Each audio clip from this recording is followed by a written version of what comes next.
एक होशियार तोता है जो किसी भी जानवर की आवाज निकाल सकता है। पीलू हमेशा खुश रहने वाला बहादुर चिड़िया है जो लोगों की मदद करने से पीछे नहीं रहता। ये दोनों एक बार जंगल में सैर करने के लिए निकले।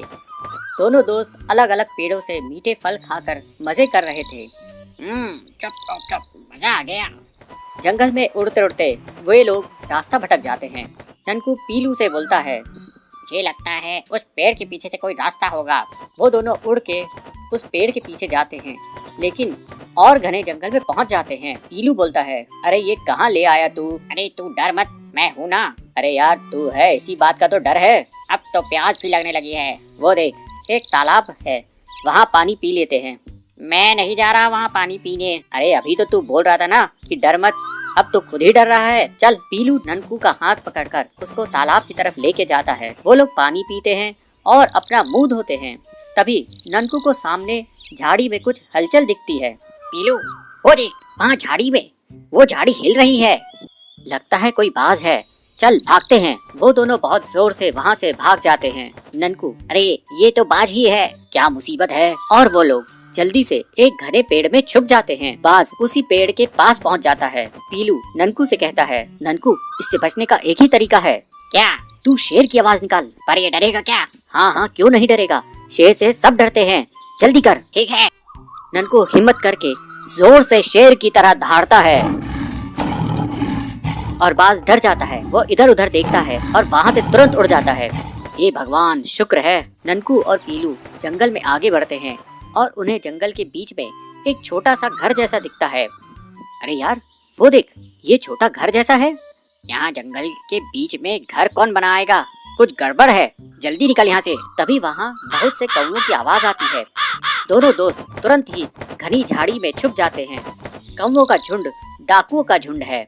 सरदार कौवा अपने एक डाकू से कहता है, छलिया जा, जल्दी से गिनती करके आ। छलिया कौवा एक पेड़ के पास जाता है और उसकी जड़ के पास हाथ से मिट्टी हटाता है और वहाँ से एक कार्ड निकालता है। वो कार्ड उस छोटे से घर में बने एक खांचे में डालता है और उस घर का दरवाजा खुल जाता है। छलिया अंदर जाता है। दोनों दोस्त एक दूसरे को देखते हैं। छलिया बाहर आता है और अपने सरदार से कहता है, सरदार 5 है अंदर। ठीक है, चलो अब जल्दी। छलिया वापस से कार्ड को मिट्टी से ढक देता है। डाकू कौवों का झुंड वहाँ से चला जाता है। पीलू ननकू को कहता है, लगता है अंदर खजाना है, अंदर जाके देखते हैं। ना बाबा, मैं नहीं जा रहा। डाकू वापस आ गए तो? ठीक है, तू यही रुक, मैं अंदर जाता हूँ। तू यही बाहर रुक कर डाकुओं पर नजर रखना।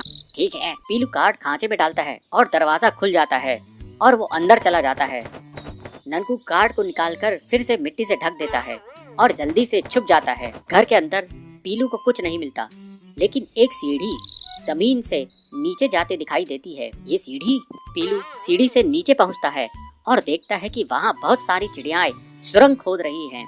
वो सब बहुत दुखी हैं और डरी हुई हैं। उनमें से एक मजदूर चिड़िया उसे देख लेता है। ओह डाकू, आप फिर से आ गए। मैं डाकू नहीं हूँ, पर आप लोग यहाँ क्या कर रहे हो? हम लोग यहाँ डाकुओं के लिए सुरंग खोद रहे हैं जो सीधे राजा के खजाने की तरफ जाएगी। ओह, मैं आप सबको यहाँ से निकालूंगा। डाकू बहुत खतरनाक है, वो हम सबको मार देंगे। तभी बाहर डाकू वापस आ जाते हैं। ये देखकर ननकू घबरा जाता है। अरे नहीं, अब तो पीलू पकड़ा जाएगा और डाकू उसे मार देंगे। क्या करूं, क्या करूं? छलिया जाके दरवाजा खोल, अब मैं अंदर जाऊंगा। छलिया कार्ड निकालने के लिए आगे बढ़ता है। आइडिया। ननकू जोर जोर से शेर की तरह दहाड़ता है। शेर की दहाड़ सुनकर डाकू डर जाते हैं। छलिया सरदार से कहता है, सरदार शेर आ रहा है। अरे ये शेर कहाँ से आ गया? चलो रात में आते हैं। ननकू की दहाड़ से वो सब भाग जाते हैं। ननकू तुरंत मिट्टी में से कार्ड निकालकर दरवाजा खोलता है और उसको पीलू के साथ मजदूर चिड़ियाएं दिखाई देती है। दोनों दोस्त गले मिलते हैं। रात होती है और डाकू कौवों का झुंड वहाँ फिर से आता है। इस बार जैसे ही छलिया दरवाजा खोलता है, अंदर से पुलिस वाले निकलते हैं और उसे पकड़ लेते हैं। बाकी डाकुओं को झाड़ियों में छुपे पुलिस पकड़ लेते हैं। अगली सुबह, तुम लोगों ने बहुत बढ़िया काम किया है, खजाना चोरी होने से बचाया और 5 लोगों की जान भी बचाई। ये लो तुम दोनों का इनाम। पुलिस उन्हें इनाम देती है और ननकू और पीलू एक दूसरे को देखकर मुस्कुराते हैं। सुंदर वन में पीलू चिड़िया अपने पति बबलू के साथ रहती थी। आइसक्रीम की दुकान चलाते थे। वे लोग आइसक्रीम घर पे ही बनाते थे और 1 रुपए में आइसक्रीम बेचा करते थे। आइसक्रीम की कीमत कम होने के कारण उनकी आइसक्रीम बहुत बिकती थी। दिन भर उनकी दुकान पर पक्षियों की लाइन लगी रहती थी। एक बच्चा ग्राहक उनकी दुकान पर आके कहता है, पीलू आंटी ये लो 2 रुपए, मुझे 2 आइसक्रीम देना। ये लो बेटा। तभी वहाँ पर हरिया काका पहुँचता है। वो कहता है, पीलू बेटा मुझे 10 आइसक्रीम देना, मेरे बच्चे बहुत जिद कर रहे हैं आइसक्रीम खाने की, और हाँ एकदम ठंडी ठंडी देना। पीलू कहती है, हाँ हाँ हरिया काका, सभी आइसक्रीम एकदम ठंडी हैं। फिर पीलू 10 रुपए की 10 आइसक्रीम हरिया काका को देती है। इस तरह पीलू चिड़िया कम पैसे में ज्यादा आइसक्रीम बेचकर ज्यादा मुनाफा कमा रही थी। पीलू चिड़िया की दुकान के ठीक सामने कालू कौवा भी आइसक्रीम बेचा करता था। कालू बहुत महंगी आइसक्रीम बेचता था। इस वजह से जंगल के पक्षी उसकी दुकान में जाने से कतराते थे। बबलू और पीलू की दुकान पर भीड़ लगी देखकर कालू कौवा बहुत चलता था। एक दिन वो अपनी पत्नी सुंदरी कौवी से कहता है, वो देख सुंदरी, दिन भर बबलू और पीलू की दुकान पर पक्षियों की लाइन लगी रहती है और हमारी दुकान की तरफ कोई देखता भी नहीं है। जब से इन लोगों ने 1 रुपए की आइसक्रीम बेचनी शुरू की है, हम लोगों का धंधा तो एकदम चौपट ही हो गया है। कुछ समझ नहीं आता है कैसे अपनी दुकान पर पक्षियों को बुलाऊं। सुंदरी कहती है, तुम क्यों बेकार में चिंता करके अपना खून जला रहे हो? मेरी मानो तो तुम भी 1 रुपए वाली आइसक्रीम बेचना शुरू कर दो। लेकिन सुंदरी हमें आइसक्रीम बनाना कहाँ आता है? सुंदरी कहती है, अरे जी तुम शहर से केमिकल वाली आइसक्रीम ले आए ना, हम 1 रुपए में 2 आइसक्रीम बेचा करेंगे। इतनी सस्ती आइसक्रीम बेचेंगे तो जंगल के सारे पक्षी हमारी दुकान में आएंगे। अगले दिन कालू कौवा शहर में जाकर केमिकल से बनी हुई आइसक्रीम का एक बड़ा सा डब्बा लेकर आता है और दूसरे दिन से वो अपनी दुकान में उसे बेचने लगता है। आइसक्रीम ले लो आइसक्रीम, रंग बिरंगी आइसक्रीम, 1 रुपए में कई सारे फ्लेवर वाली आइसक्रीम। उसकी आवाज सुनकर बबली चिड़िया वहाँ पहुँचती है और कहती है, अरे कालू अंकल, क्या आप भी आज से 1 रुपए वाली आइसक्रीम बेच रहे हैं? कालू कहता है, हाँ बबली, मैं भी अब से 1 रुपए वाली आइसक्रीम बेचने लगा हूँ और मेरे पास बहुत सारे फ्लेवर्स हैं, तुम्हें कौन सा चाहिए? बबली कहती है, अंकल जी मुझे मैंगो फ्लेवर्स की 2 आइसक्रीम देना।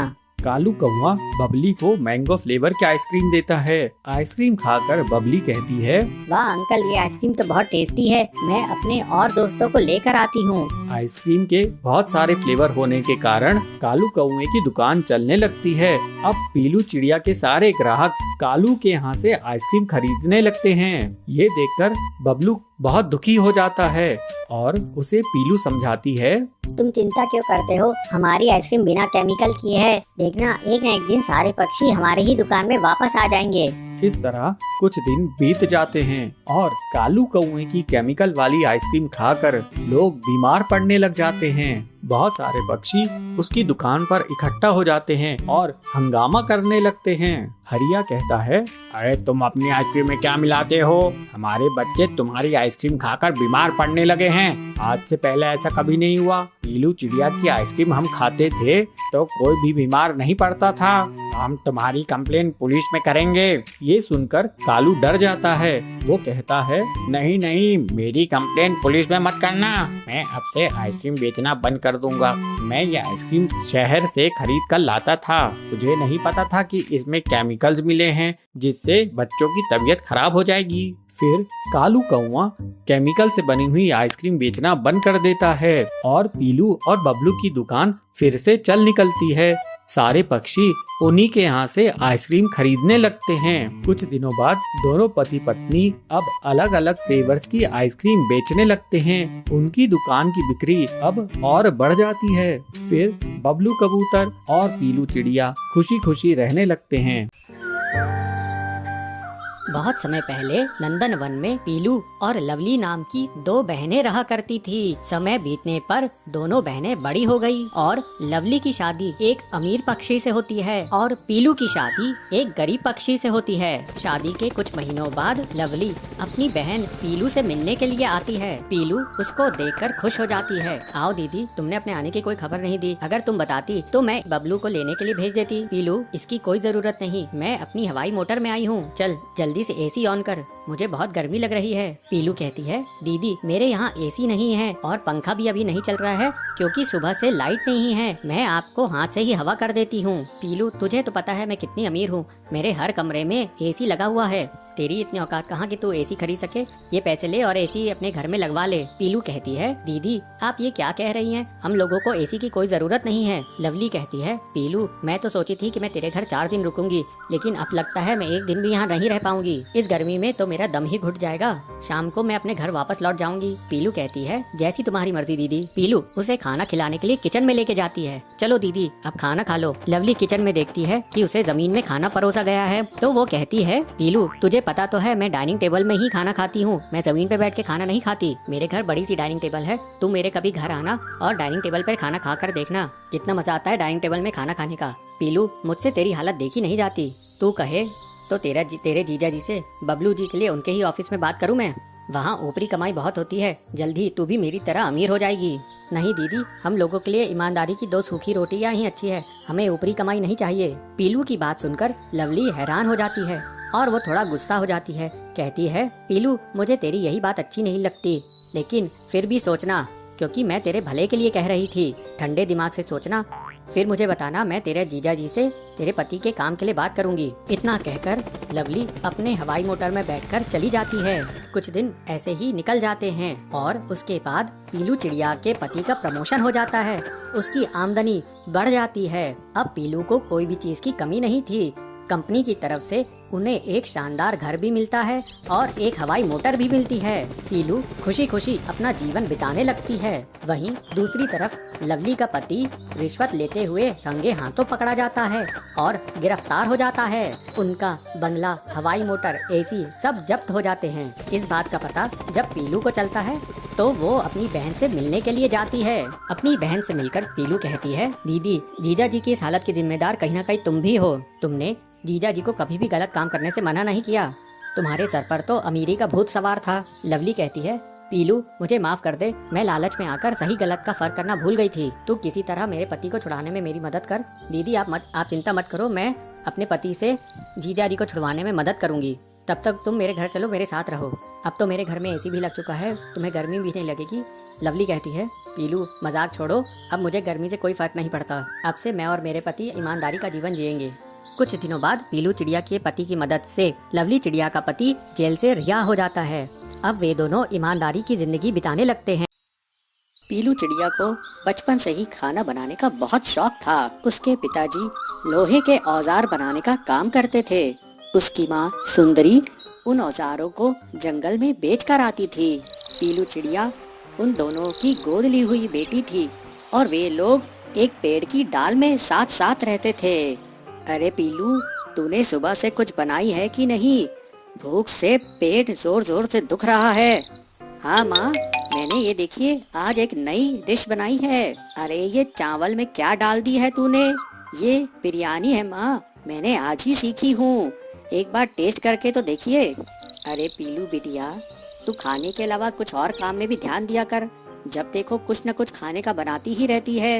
1-2 साल बाद तेरी शादी भी तो करनी है, कुछ घर के काम भी तो सीख ले। ओहो, अरे तू तो शर्मा गई। अच्छा चल जा, बाहर जा और भट्टी गरम कर, लोहा पीटना है। पीलू बहुत गुणवान बच्ची है, हमें उस पर गर्व है। वो कुछ न कुछ नया पकवान हमेशा बनाने की कोशिश करती है, लेकिन हम लोग इतने रईस नहीं हैं।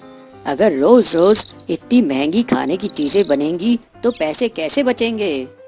चिंता क्यों करते हो जी, बच्ची का भाग्य है, उसके भाग्य में जो होगा वो उसे भगवान जरूर देंगे।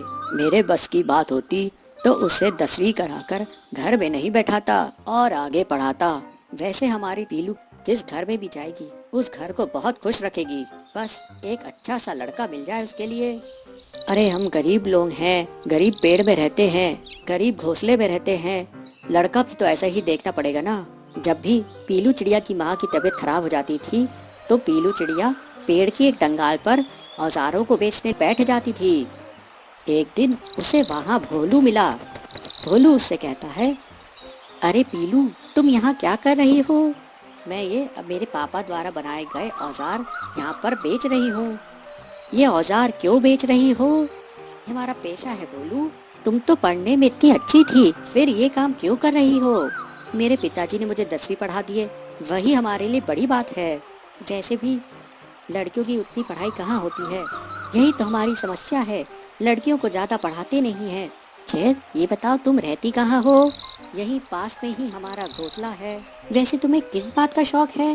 मुझे खाना बनाने का बहुत शौक है। अरे तो तुम आलू के पराठे, पिज्जा, बिरयानी, जो भी तुम्हें खाना बनाना आता है वो बना कर बेचो। ये औजार क्यों बना के बेच रही हो? औजार के काम से तुम ज्यादा कमाने लगोगी। पीलू चिड़िया ये सुनकर बहुत खुश हो जाती है। कुछ दिन बाद जंगल में एक तूफान आता है। पीलू चिड़िया के पिताजी उस तूफान में फंस जाते हैं और उनकी जान बाल बाल बचती है। लेकिन इस तूफान की चपेट में आने के कारण उनका आधा शरीर काम करना बंद कर देता है। उनकी पत्नी सुंदरी सोचती है कि कैसे अब आगे घर चलेगा।